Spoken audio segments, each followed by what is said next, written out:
Hello everyone, welcome back to my new video. আজকে আমরা দেখতে চলেছি 2024 সালে মুক্তিপ্রাপ্ত দ্য গড লাইফ মুভির এক্সপ্লেনেশন। এটা একটি মালায়ালাম সিনেমা। এই মুভির বাজেট ছিল 82 কোটি রুপিস, যার IMDb রেটিং হচ্ছে 7.1 আউট অফ 10। মুভির ডিরেক্টর হচ্ছে ব্লেসি। পরিবারের সুখের জন্য অনেক ছেলেই তো দূর প্রবাসে যায়, এর মধ্যে অনেকে আবার দালালের চক্করে পড়ে। দালালের দ্বারা বিদেশ গেলে প্রবাসের জীবনটা যে কতটা কষ্টকর হয় এবং নিজের স্বপ্নগুলো কি করে দুঃস্বপ্ন পরিণত হয় সেটাই এই মুভিতে দেখবো। তো চলুন কথা না বলে শুরু করা যাক আজকের মুভির এক্সপ্লেনেশন।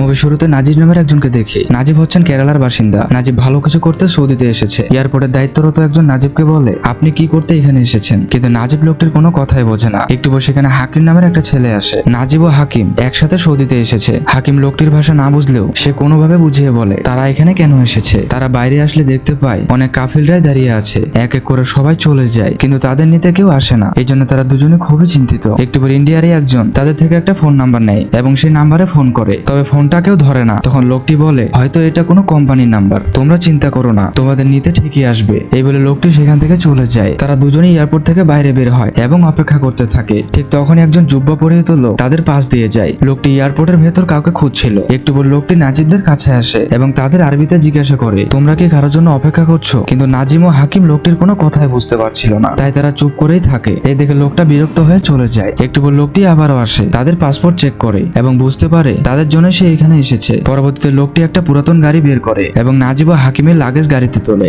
নাজিব ভাবে অন্য কাফিলরা কত ভালো গাড়ি নিয়ে এসেছিল, সেখানে এই কাফিল তো ভাঙা গাড়ি নিয়ে এসেছে। নাজিব কাফিলকে বলে সে পানি খাবে, কিন্তু কাফিল নাজিবের কোনো কথাই বোঝে না এবং তাদের গাড়িতে উঠতে বলে। তারা দুজনেই গাড়িতে ওঠে। যেতে যেতে চারদিকে এত আলো দেখে দুজনেই তো অনেক খুশি, তবে তারা একটুর জন্য ভাবতে পারেনি যে তাদের সামনে কি অপেক্ষা করছে। গাইস, এই মুভিটি সত্য ঘটনার উপর নির্মাণ করা হয়, আর এই মুভিটি নির্মাণ করতে 16টা বছর সময় লেগেছিল। যাই হোক, গাড়িটি রাস্তা থেকে মরুভূমির দিকে যায়। মরুভূমির মধ্যে অনেকক্ষণ গাড়ি চালানোর পর গাড়িটি একটি জায়গায় থামে। এরপর কফিল হাকিমকে গাড়ি থেকে নামতে বলে। গাড়ি থেকে তারা যখন দুজনেই নামছিল, কফিল তখন নাজিবকে নামতে বাধা দেয়। একটু পর নাজিব কফিলকে বলে, আমাদের বলা হয়েছিল দুজনকে একসাথে কাজ দেবে, কিন্তু কফিল নাজিবের কোনো কথাই বোঝে না। নাজিব হাকিমকে বলে, ভাই তুই হিন্দি ইংলিশ যেভাবে পারিস কফিলকে বোঝা। হাকিম সেখানে আরেক কফিলকে বলে, আমাদের বলা হয়েছিল একসাথে কাজ দেবে, কিন্তু কোনো কথাই তারা বোঝে না। এক পর্যায়ে জোর করে হাকিমকে অন্য কফিল রেখে দেয়। হাকিম নাজিবকে বলে, ভাই আমাকেও তোমার সাথে নিয়ে যাও, তবে হাকিমের কথাতে কোনো কাজই হয় না। পরবর্তীতে নাজিবকে গাড়িতে করে অন্য জায়গায় নিয়ে যাওয়া হচ্ছিল। অন্ধকার রাতে কোথায় নিয়ে যাওয়া হচ্ছে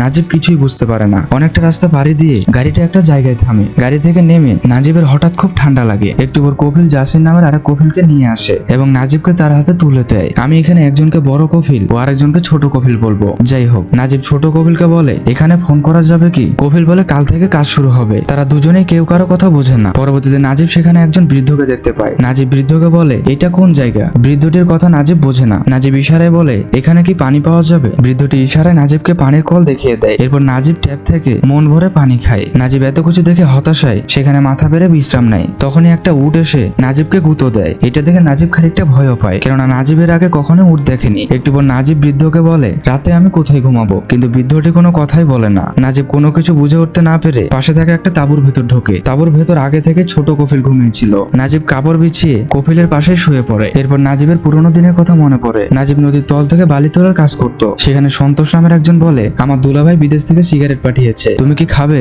সন্তোষ আরো বলে, দুলাভাই দুজনের জন্য ফ্রি ভিসা এনেছে, যদি চাও তুমিও বিদেশে যেতে পারো। নাজিব বলে, বিদেশ যাওয়ার এত টাকা নেই। সন্তোষ বলে, মাত্র 30,000 টাকা লাগবে, তোমাদের বাড়িটা বন্ধক রাখো, যদি বিদেশ যেতে পারো তাহলে 2 মাসের মধ্যে টাকা শোধ করে দেবে। নাজিব বলে, ঠিক আছে, আমি তোমাকে জানাবো। কিছুদিন পর নাজিব সন্তোষের দুলাভাইয়ের সাথে দেখা করতে আসে। নাজিব সন্তোষের দুলাভাইয়ের হাতে টাকা তুলে দেয় এবং বলে, টাকাটা আমি খুব কষ্ট জোগাড় করেছি। সন্তোষের দুলাভাই বলে, একবার বিদেশ যেতে পারলে তোমার জীবনই বদলে যাবে। হঠাৎ ছোট কফিল নাজিবকে লাথি দেয় এবং মারতে মারতে তাঁবু থেকে বের করে দেয়, কারণ সে দাস হয়ে কেন মনিবের পাশে ঘুমিয়েছে। নাজিব কান্না করতে করতে বলে, বাইরে তো খুব ঠান্ডা, আমি কোথায় থাকবো? কিন্তু এই বিদেশের মাটিতে নাজিবের কষ্ট কে বা দেখবে? নাজিব ব্যাগ থেকে তার মায়ের দেয়া আচারের বয়ামটি বের করে রাতটা কোনোভাবে কাটে। পরের দিন সকালে ভেড়ার চিৎকারে নাজিবের ঘুম ভাঙে। নাজিব দেখে বৃদ্ধ লোকটি ভেড়ার দুধ দোয়াচ্ছে। নাজিব বৃদ্ধের কাছে আসে। লোকটি নাজিবের হাতে দুধ দিয়ে বলে ছোট কফিলকে দিয়ে আসতে, কিন্তু নাজিব বৃদ্ধের কথা বুঝতে পারে না এবং বৃদ্ধের দেওয়া দুধটুকু নাজিব খেয়ে ফেলে। এদিকে বৃদ্ধ রেগে যায়, নাজিবকে আবারও দুধ দিয়ে ভালোভাবে বুঝিয়ে বলে। নাজিব তাঁবুর ভেতর কফিলকে ডাক দেয়। কফিল দুধ খেয়ে বলে তুমি এখন থেকে কাজ শিখবে, কিন্তু নাজিব কফিলের কোনো কথাই বুঝতে পারে না। কফিল রেগে গিয়ে নাজিবকে মারতে আসে। নাজিব এতে করে খুব ভয় পায় এবং কফিলের পা ধরে বলে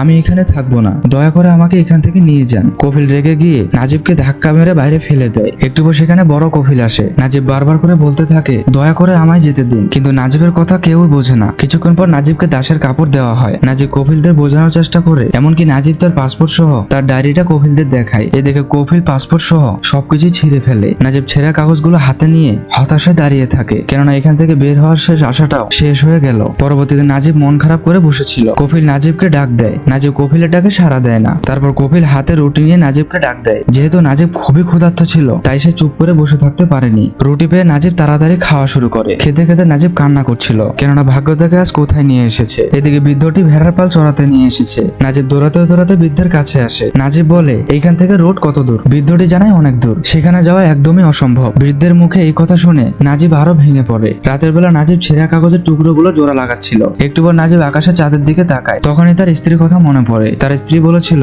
আমাকে যদি কখনো মনে পড়ে তাহলে আকাশে চাঁদের দিকে তাকাবেন। এরপর নাজিব তার বউয়ের কথা মনে করতে থাকে। নাজিবের বউয়ের নাম সোহিনু। সোহিনু ও নাজিব তাদের অনাগত সন্তানের ব্যাপারে পরিকল্পনা করছে। তাদের সন্তানের নাম কি রাখবে। সৌদি আসার দিনে নাজিব তার মায়ের থেকে বিদায় নেয়। একটু পর ট্রেন চলে আসে। নাজিব ট্রেনে চড়ে বসে। হাকিমের মা নাজিবকে বলছে বাবা আমার ছেলেকে দেখে রেখো, তোমার ভরসাতে তাকে আমি পাঠাচ্ছি। শাইনু তার স্বামীর থেকে বিদায় নিচ্ছে। ট্রেন ছেড়ে দেয়। এই মুহূর্তটা যে কতটা কষ্টের তা একমাত্র আমার প্রবাসী ভাইয়েরা ছাড়া কেউ বলতে পারবে না। দেশের প্রতি তাদের অবদান ভোলার নয়। তাই প্রবাসে অবস্থানরত সকল বাঙালি ভাইদের সেলুট জানাই। যাই হোক, মুভি বর্তমানে আসে। নাজিব পায়খানা করতে বসে। তখনই সেখানে ছোট কফিল আসে এবং নাজিবকে বকাঝোকা করতে থাকে। এরপর পানির বালতিটা সাথে করে নিয়ে যায়। নাজিব সে বৃদ্ধ লোকটিকে বলে আমি তাহলে ময়লা পরিষ্কার করব কিভাবে? বৃদ্ধটি ইশারায় বোঝায় বালি দিয়ে। দুদিন পর শহর থেকে পানি দেওয়ার জন্য একজন এসেছে। নাজিব সেই লোকটিকে বলে তাকে উদ্ধার করতে। লোকটি নাজিবের কোনো কথাই বোঝে না। তখনই সেখানে কফিল চলে আসে এবং লোকটিকে বলে সে কি বলেছে। কফিল নাজিবকেও জেরা করে। নাজিব বলে আমি তাকে কিছুই বলিনি। কফিল রেগে গিয়ে নাজিবকে দড়ি দিয়ে মারতে থাকে। নাজিব কফিলের দড়ি ধরে। এই দেখে কফিল আরো রেগে যায়, কারণ সে দাস হয়ে কেন দড়ি ধরবে। কফিল বন্দুক নিয়ে আসে।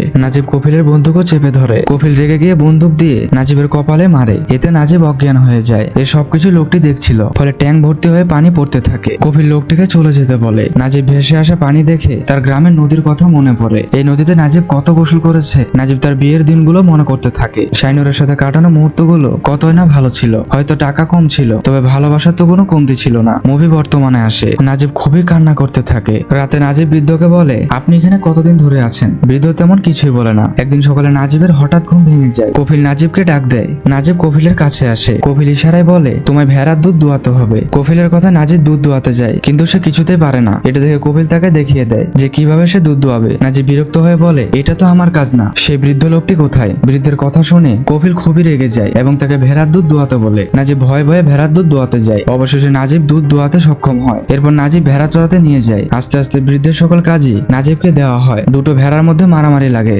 এই দেখে নাজিব ভেড়ার পালের ভেতর আসে। তখনই এক ভেড়া এসে নাজিবকে ধাক্কা দেয়। এতে নাজিবের অবস্থা খুবই খারাপ হয়ে যায়। তখন অন্য একটি ভেড়া এসে নাজিবের মাথায় গুঁতো মারে। এতে করে নাজিব অজ্ঞান হয়ে যায়। এই সবই দূর থেকে কফিল দেখছিল। কফিল নাজিবকে ডাক দেয় এবং পানি দিয়ে নাজিবের জ্ঞান ফেরায়। নাজিব তৃষ্ণায় পানি খেতে চায়। কফিল সামান্য পরিমাণে পানি পান করতে দেয়। কফিল নাজিবকে লাঠি দিয়ে বলে যাও এখন কাজে যাও। নাজিব বলে আমার শরীরের অবস্থা খুবই খারাপ, দয়া করে আমাকে হাসপাতালে নিয়ে যান। কিন্তু কফিল তার কোনো কথাই শোনে না। আসলেই প্রবাসী ভাইয়েরা না জানে কতটা কষ্ট করে শুধুমাত্র পরিবারের জন্য। নাজিব অসুস্থ শরীর নিয়ে ভেড়া চড়াতে শুরু করে। আর এভাবে কেটে যায় কয়েক মাস কয়েক বছর। ভেড়ার লোম নিতে শহর থেকে একজন গাড়ি নিয়ে এসেছে। গাড়ির লুকিং গ্লাসে নাজিব তাকে দেখে, কিন্তু এটাকে নাজিব নিজেকে চিনতে পারছে না। একই হাল হয়েছে তার। নাজিব ভাবে না জানি কতগুলো বছর পার হয়ে গেছে। তখনই কফিল লুকিং গ্লাসটা ভেঙে দেয় এবং বলে নিজেকে কি খুব সুন্দর মনে করো? যাও গিয়ে কাজ করো। এতদিনে নাজিব কফিলের ভাষা শিখে গেছে। নাজিব কাচের একটা টুকরো নিয়ে তার দাড়ি কাটতে শুরু করে, কিন্তু কোনোভাবে সে কাটতে পারে না। নিজের এই হাল দেখে নাজিব খুবই কান্না করতে থাকে। কান্না করতে করতে আল্লাহকে ডাকতে থাকে। তখনই নাজিব ভাবে আমি আল্লাহকে ডাকবো না, তিনি তো আমাকে এই বিপদে ফেলেছেন। গাইস, জীবনে কখনো না কখনো আমরাও এমনটা বলে থাকি, কিন্তু এমনটা কখনো বলবেন না। আল্লাহর প্রতি বিশ্বাস রাখুন, দেখবেন আল্লাহ ঠিকই এই বিপদ থেকে আপনাকে রক্ষা করবেন। একটু পর নাজিব আকাশে শকুন উঠতে দেখে। নাজিব গিয়ে দেখে শকুনেরা কিছু একটা খাচ্ছে, তবে এটা ছিল একটা মানুষের কঙ্কাল। নাজিব কাছে আসে দেখতে পায় এটা হচ্ছে সেই বৃদ্ধের কঙ্কাল। বৃদ্ধের এই অবস্থা দেখে নাজিব একেবারে ভেঙে পড়ে। একটু পর অনেকগুলো শকুন মিলে নাজিবের উপর হামলা করে। নাজিব সেখান থেকে পালিয়ে যায়। যায়। রাতে নাজিব তার মায়ের দেওয়া আচারের ঘ্রাণ নিতে থাকে এবং খুবই কান্না করতে থাকে। নাজিব ভাবতে থাকে যেভাবে হোক এখান থেকে তাকে বের হতে হবে, নাহলে তার অবস্থা ওই বৃদ্ধের মতোই হবে। পরের দিন নাজিব ভেড়ার পাল নিয়ে চড়াতে আসে। নাজিব সিদ্ধান্ত নেয় সে এখান থেকে পালাবে। নাজিব দিক বিদিক না দেখে দৌড়াতে থাকে। দূর থেকে কফিল এটা দেখে ফেলে। কফিল নাজিবকে ধরতে পিছু নেয়। কিছুক্ষণ পর পিছু নিয়ে কফিল নাজিবের পাশে গুলি করে। এতে করে নাজিব ভয়ে মাটিতে পড়ে যায়। নাজিব কফিলকে দেখে খুবই ভয় পাচ্ছিল। কফিল সোজা এসে নাজিবকে প্রচুর মারতে থাকে এবং নাজিবকে ভেড়াদের সাথে বেঁধে রাখে। নাজিব মুখ দিয়ে কোনো মতে তার হাতের বাঁধন খোলে। নাজিব হাঁটতে পারছিল না, ব্যথায় তার পুরো শরীর জর্জরিত। নাজিব পিপাসায় কাতরাতে থাকে কিন্তু কোনো পানি পাচ্ছিল না। শেষমেশ নাজিব উপায় না পেয়ে ভেড়ার জন্য রাখা পানি খায়। পরবর্তীতে নাজিব আবারও ভেড়া চড়াতে বেরিয়ে পড়ে। নাজিব বুঝে যায় সে কখনো এখান থেকে বের হতে পারবে না, তাই নাজিব তার ভাগ্যকে মেনে নেয়। হঠাৎ আকাশে কালো মেঘ জমা হয় এবং আকাশ থেকে বরফের বৃষ্টি পড়তে থাকে। নাজিব ভেড়ার পাল নিয়ে পাহাড়ের গুহায় অবস্থান নেয়। একটু পর নাজিব একটা কণ্ঠস্বর শুনতে পায়। নাজিব গুহার ভেতর দিয়ে হাঁটতে থাকে। একসময় নাজিব পাহাড় পেরিয়ে মরুভূমি দেখে। তখনই নাজিব সেখানে একজনকে দেখতে পায়। নাজিবের কাছে লোকটিকে খুব পরিচিত বলে মনে হয়। অপর দিক থেকে লোকটি ভাইয়া বলে দৌড়ে আসে। এটা হচ্ছে হাকিম। তারা দুজন দুজনকে জড়িয়ে ধরে কান্না করতে থাকে। হাকিম বলে, ভাই আমি তো তোমায় চিনতে পারিনি, শুধুমাত্র তোমার ভয়েস শুনে চিনেছি। হাকিম আরো বলে, ভাই ওরা আমায় খুবই মেরেছিল, কিছুদিন আগে আমি এখানে এসেছি। দুই ভাই আবারও দুজনকে জড়িয়ে ধরে কান্না করতে থাকে। তখনই সেখানে হাকিমের কফিল গাড়ি নিয়ে আসে। কফিলের গাড়ির শব্দ শুনে হাকিম চলে যেতে থাকে এবং বলে, ভাইয়া তোমার সাথে আমার আবারও দেখা হবে। এই বলে হাকিম সেখান থেকে চলে যায়। এতদিন পর হাকিমকে দেখে নাজিব একটা স্বস্তির নিঃশ্বাস ফেলে। পরের দিন নাজিব যখন উট নিয়ে যাচ্ছিল তখনই হাকিম ডাক দেয় এবং সেখানে একটা চিঠি রাখে। নাজিব চিঠির কাছে যাওয়ার আগে চিঠিটি বাতাসে উড়ে যায়। নাজিব চিঠির পেছন পেছন যায়। তখনই কফিল চলে আসে। নাজিব কফিলকে দেখে বসে পড়ে। কফিল মনে করে নাজিব পায়খানা করতে বসেছে, তাই কফিল চলে যায়। এরই মধ্যে নাজিব সেই চিঠিটি পায়। নাজিব চিঠিটি পড়ে। চিঠিতে লেখা ছিল, ভাইয়া আমরা এখান থেকে পালাবো। কাদিরে নামে এক আফ্রিকান লোক আমাদের পালাতে সাহায্য করবে, তুমি তৈরি থেকো। চিঠিটি পড়ে নাজিব একটা আশার আলো খুঁজে পায়। দুদিন পর নাজিব সে আফ্রিকান লোকটির সাথে দেখা করতে আসে। কাদিরি নাজিবকে দেখে তো খুবই খুশি। হাকিম বলে, ভাইয়া কাদিরি আমাদের এখান থেকে নিয়ে যাবে। নাজিব বলে, আমরা কি তাদের চোখ ফাঁকি দিয়ে যেতে পারবো? হাকিম কান্না করতে করতে বলে, ভাই এতদিন পর একটা সুযোগ পেয়েছি, এই সুযোগ হাতছাড়া করা যাবে না। হাকিম আরো বলে, দুদিন পর আমাদের কফিলেরা একটা বিয়েতে যাবে, সেদিনই আমরা পালাবো। এই বলে হাকিম সেখান থেকে চলে যায়। দুদিন পর কফিল নাজিবের হাতে একটা রুটি দিয়ে বলে, তুমি সবকিছু দেখে রেখো, আমি কাল সকালে আসবো। এই বলে কফিল সেখান থেকে চলে যায়। কফিলের চলে যাওয়া দেখে নাজিব সব কাপড় খুলে ফেলে। নাজিবের শরীরের অবস্থা খুবই খারাপ ছিল। এরপর নাজিব গোসল করে। নাজিব ব্যাগ থেকে কাপড় বের করে পরতে থাকে। যখন নাজিব প্যান্ট পরছিল তখন তার প্যান্ট খুলে যাচ্ছিল, কারণ নাজিবের তো সেই নাদুস নুদুস শরীরটা আর নেই। নাজিব একটা দড়ির সাহায্যে প্যান্টটা বাঁধে। কিছুক্ষণ পর নাজিব উটদের খেতে দেয়। নাজিব বলে, আমি চলে যাচ্ছি, ভালো থাকিস তোরা। নাজিব এ সময় খুব কান্না করছিল। উটের চোখ দিয়েও পানি গড়িয়ে পড়ছিল। নাজিব ভেড়াদেরকেও খেতে দেয়। শেষবারের মতো সবার থেকে বিদায় নেয়। আসলে এই মুহূর্তটা ছিল খুবই করুণ। একটু পর হাকিম ডাকতে আসে। অবশেষে নাজিব তার বাড়ির উদ্দেশ্যে রওনা দেয়। তারা তিনজনই মরুভূমিতে হাঁটতে শুরু করে। হাঁটতে হাঁটতে রাত হয়ে যায়। হাকিম বলে তার খুবই পিপাসা পেয়েছে। এই শুনে কাদেরি পানি আনতে পাশে একটা তাঁবুতে যায়। পানি নেওয়ার সময় কাদেরিকে দেখে ফেলে। তারা কাদেরিকে ধরতে গুলি ছুটতে থাকে। তিনজনই রাতের অন্ধকারে দৌড়াতে থাকে। আর এভাবে রাতটা কেটে যায়। পরের দিন তারা আবারও হাঁটতে থাকে। হাকিম কাদেরিকে বলে, আর কত দূর যেতে হবে? কাদেরি বলে, আমাদের আরো হাঁটতে হবে। এই তপ্ত রোদ্রে হাঁটতে হাঁটতে সবারই প্রচুর পিপাসা পায়। তখনই হাকিম দূরে পানি দেখতে পায়। পানি দেখতে পেয়ে হাকিম দৌড়াতে থাকে। কাদেরি বাধা দিলেও তার কথা শোনে না। হাকিম কাছে গিয়ে দেখে সেখানে কোনো পানি ছিল না। আসলে মরুভূমির মরিচিকার জন্য এমনটা দেখায়। হাকিম এটা দেখে খুবই কষ্ট পায়। জোহরের ওয়াক্ত হলে সকলেই নামাজ আদায় করে। কাদেরি নামাজ পড়ার সময় কতগুলো সাপ দেখতে পায়। কাদেরি তাড়াতাড়ি করে হাকিমকে সরিয়ে নেয়। তবে নাজিব সেখানেই ছিল। কাদেরি নাজিবকে দাঁড়িয়ে থাকতে বলে। সাপগুলো নাজিবের পায়ের উপর দিয়ে যাচ্ছিল। নাজিব খুব কষ্টে দাঁড়িয়েছিল। নাজিব বালিতে পড়ে যায়, কেননা এত গরমে বালিতে দাঁড়িয়ে থাকতে থাকতে নাজিবের পায়ের অবস্থা খুবই খারাপ হয়ে যায়। নাজিবের পায়ে ফোস্কা দেয়। কাদেরি তার গায়ের কাপড় ছিঁড়ে নাজিবের পায়ে বেঁধে দেয়। তারা আবারও চলতে শুরু করে। তবে নাজিব বারবার শুধু পড়ে যাচ্ছিল। এত গরমে পিপাসায় হাকিমেরও অবস্থা খুব খারাপ হতে থাকে। হাকিম মাথা ঘুরে পড়ে যায়। কাদেরি এসে বলে, ওঠো, আমাদের যেতে হবে। হাকিম রেগে গিয়ে বলে, এভাবে আর কত দূর? তোমার কথা শুনে না আসলেই ভালো হতো। তারা তিনজনই আবারও চলতে শুরু করে। তবে হাকিম ও নাজিব কোনোভাবেই চলতে পারছে না। তাদের দুজনের অবস্থা খুবই খারাপ হয়ে যায়। কাদেরি হাকিমকে ঘাড়ে নেয় আর পথ চলতে শুরু করে। এদিকে নাজিব একদমও চলতে পারছিল না। কাদেরি তার কাপড় দিয়ে রোদ আটকায় যাতে তারা দুজনই ছায়া পায়। কাদেরি তার ঘাম দিয়ে হাকিমের ঠোঁট ভিজিয়ে দেয়। আসলেই কাদেরির মতো মানুষদের খুঁজে পাওয়া খুব কঠিন ব্যাপার। মরুভূমির মধ্য দিয়ে তারা আবারও চলতে শুরু করে। হাকিম দূরে কিছু একটা দেখতে পায় এবং সে দৌড়াতে থাকে। হাকিমের অবস্থা এতটাই খারাপ ছিল সে বালি খেতে শুরু করে। নাজিব হাকিমকে ধরতে আসলে হাকিম তার গলা চেপে ধরে। হাকিম পাগলের মতো আচরণ করতে থাকে। কিছুক্ষণ পর হাকিম রক্তবমি করতে থাকে। নাজিব কাদেরিকে অনুরোধ করতে থাকে যাতে সে হাকিমকে বাঁচায়, কিন্তু কাদেরি চুপচাপ দাঁড়িয়েছিল। নাজিব হাকিমকে সাহস যোগাতে থাকে। হাকিম এই তীব্র কষ্ট সহ্য করতে না পেরে মারা যায়। হাকিমের মৃত্যুতে কাদেরি কাদেরিও কান্না করতে থাকে। কাদেরি লক্ষ্য করে তার পা বালির ভেতর ঢুকে যাচ্ছে। কাদেরি দেখে বালি ঝড় তাদের দিকে এগিয়ে আসছে। কাদেরি নাজিবকে জোর করে নিয়ে যেতে থাকে। হাকিমের দেহটা বালিতে ঢাকা পড়ে যায়। ঝড় এসে তাদের দুজনের উপর দিয়ে যায়। এই যাত্রায় তারা কোনোভাবে বেঁচে যায়। তারা আবারও চলতে শুরু করে। তবে এবার নাজিব কোনোভাবে হাঁটতে পারছিল না। কাদেরি দেখে নাজিবের পায়ের অবস্থা খুবই খারাপ হয়ে গেছে। কাদেরি সেখানে একটা সান্ডা দেখতে পায়। কাদেরি বুঝে যায় নিশ্চয়ই আশেপাশে কোথাও পানি আছে। নাজিব একটা লেক দেখতে পেয়ে দৌড়ে আসতে থাকে। তবে কাদেরি তাকে এইভাবে পানি খেতে বাধা দেয়। একসাথে এত পানি খেলে শরীরের অবস্থা আরো খারাপ হয়ে যাবে। কাদেরি একটু একটু করে নাজিবের মুখে পানি দেয়। কাদেরি সেখানে একটা কাচের বোতল পায়। কাদেরি কাচের বোতলে গানের সুর তোলে। সুর শুনে নাজিব আগের থেকে একটু ভালো হয়ে ওঠে, কারণ গান মানুষের মন চাঙ্গা করে তোলে। তারা সেখানে গাড়ির টায়ারের ছাপ দেখতে পায়। তারা মনে করে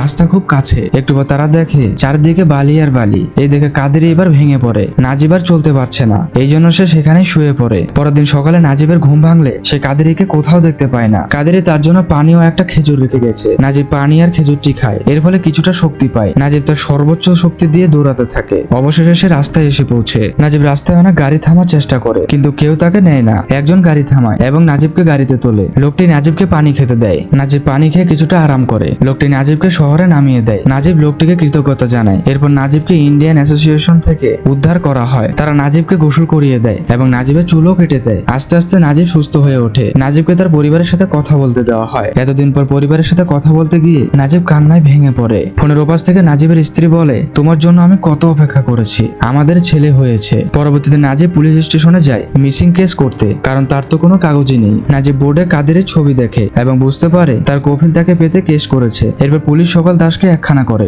যারা পালিয়ে এসেছে। এখানে অনেক কফিলও এসেছে। কফিলেরা তাদের দাসদের মারতে মারতে নিয়ে যাচ্ছিল। এখানে নাজিব তার কফিলকেও দেখতে পায়। এটা দেখে নাজিব তো খুবই ভয় পায়। তবে কফিল নাজিবকে নিয়ে যায় না। নাজিব জানতে পারে এতদিন সে অন্যজনের পরিবর্তে দাস হিসেবে ছিল। এটা শুনে নাজিব কান্নায় ভেঙে পড়ে। 3 মাস পর নাজিবকে ইন্ডিয়ায় পাঠানো হচ্ছে। নাজিব বলে, বিদেশ থেকে আমি কিছু নিয়ে যেতে পারলাম না। আমার সন্তানকে দেওয়ার জন্য আমার বাকি জীবনটুকুই শুধু আছে। আর এখানেই মুভিটি শেষ হয়ে যায়। গাইস, একটা কথা বলি, কখনোই দালালের মাধ্যমে বিদেশ যাবেন না। আজ এ পর্যন্তই। দেখা হবে কোনো মুভির গল্প নিয়ে। ততদিন ভালো থাকুন, সুস্থ থাকুন।